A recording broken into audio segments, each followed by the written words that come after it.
Hi, I am Santiago Peña and I tell you a story. The story called The Bogey-Beast. Come on. There was once a woman who was very cheerful, though she had little to make her so, for she was old and poor and lonely. She lived in a little bit of a cottage and earned a scant living by running errands for her neighbours, getting a bite here, a soup there, as reward for her service. So she made shift to get on, and always looked as spry and cheery as if she had not a want in the world. Now, one summer evening, as she was trotting, full of smiles and as ever, along the high road to her hovel, what should she but a big black pot lying in the ditch? Goodness me, she cried, that would be just the very thing for me if I only had something to put it in. But I haven't. Now, who could have left it in the ditch? And she looked about her expecting the owner would not be far off, but she could see nobody. Maybe there's is a hole in it, she went on, and that's why it has been cast away. But it would do fine to put a flower in for my window, so I'll just take it home with me. And with that she lifted the lid and looked inside. Mercy me, she cried, fair amazed, if it isn't full of gold pieces. Her look, and so is what brimful of great gold coins. Well, at first she simply stood stock still, wondering if she was standing on her head or her heels. Then she began saying, looks, but I do feel rich. I feel awful rich. After she had said this many times, she began wonder to how she was to get her treasure home. It was too heavy for her to carry, and she could see no better way than to tie the end of her shawl to it and drag it behind her like a go-kart. It will soon be dark, she said to herself as she trotted along. So much better. The neighbors will not see what I am bringing home, and I shall have all the night to myself and be able to think what I'll do.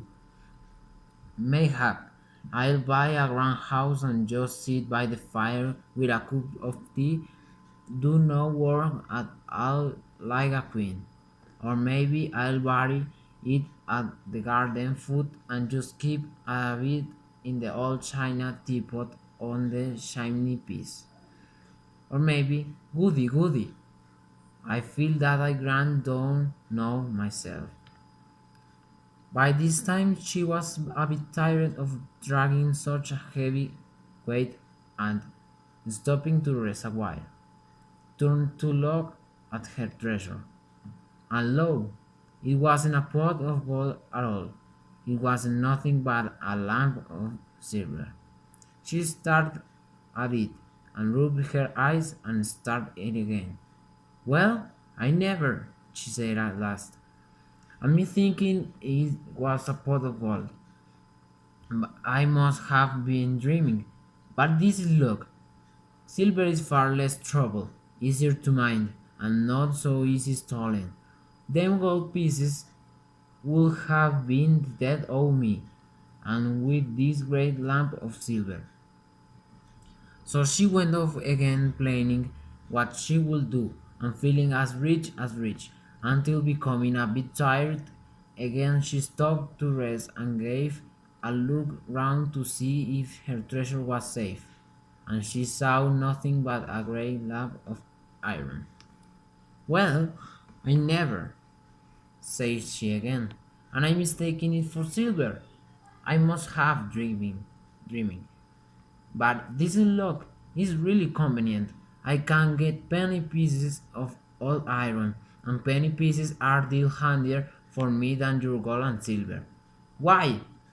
I should never have slept a wink for fear of being robbed, but a penny piece come in useful, and I shall sell that iron for a lot and be real rich, rolling rich.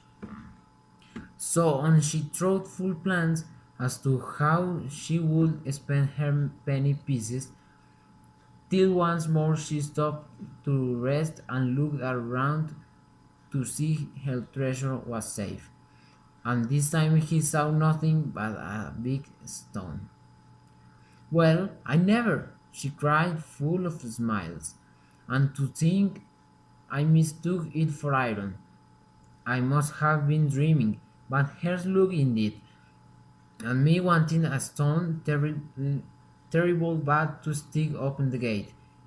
Am I? But it's changed for the better. It's a fine thing to have good luck.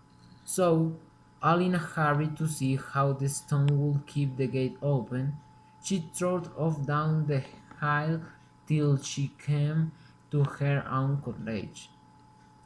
She unlatched the gate and then turned to unfasten her shawl from the stone which lay on the path behind her. Ay, it was a stone sure enough.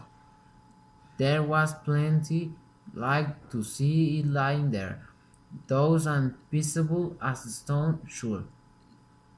So she bent over it to unfasten the shawl end, when, oh my, all of a sudden it gave a jump, a squeal, and in one moment was as big as haystack.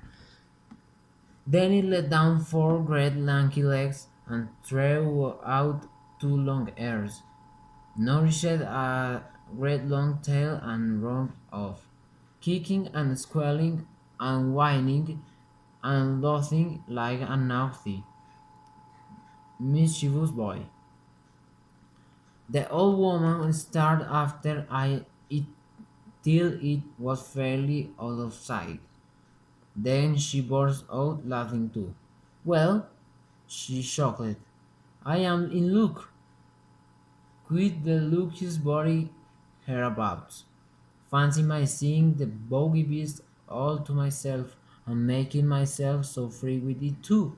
My goodness, I do feel that like that grand. So she went into her cottage and spent the evening chuckling over her good luck.